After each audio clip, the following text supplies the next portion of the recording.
How I'd Remake the DCEU. And to close out Phase 2 in 2021, I then have Martian Manhunter's origin story. J'onn J'onzz grows up on Mars with his brother M'Alefa'ak. J'onzz gets married to another Martian named Mira, and they have a daughter, Kim. He also becomes a form of police officer on Mars and is living a great life. Now as adults, many years before the Man of Steel and the space race, Brainiac sees their home city and desires it for his collection.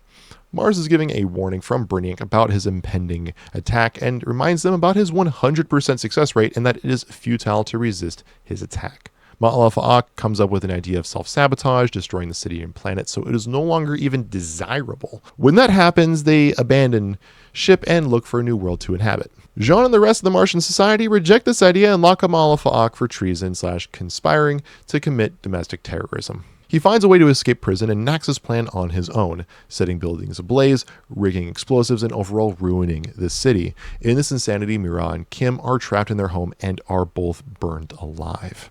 M'Alefa'ak tries to convince J'onn that is to escape with him as there's nothing left for him or anyone here on Mars. J'onn realizes that Mira and Kim are both dead. The two of them begin to fight and try to kill each other. This is broken up by Brainiac's arrival, which both brothers dodge out of the way and escape off-world.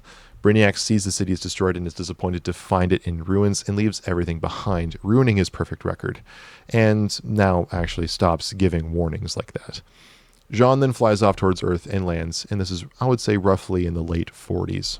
We watch as J'onn in a time-lapse in the post-credit scenes, in a sort of montage, going through the years, traveling, creating new identities, and eventually becoming the reporter that we see at the end of Justice League 2, and eventually he does join the Justice League. And if I didn't say so, to kind of give an extra explanation for the psychosomatic fear of fire of the Martians, I wanted to have it be connected to that of Mira and Kim. So whenever he sees fire, it brings him back to that moment of pain and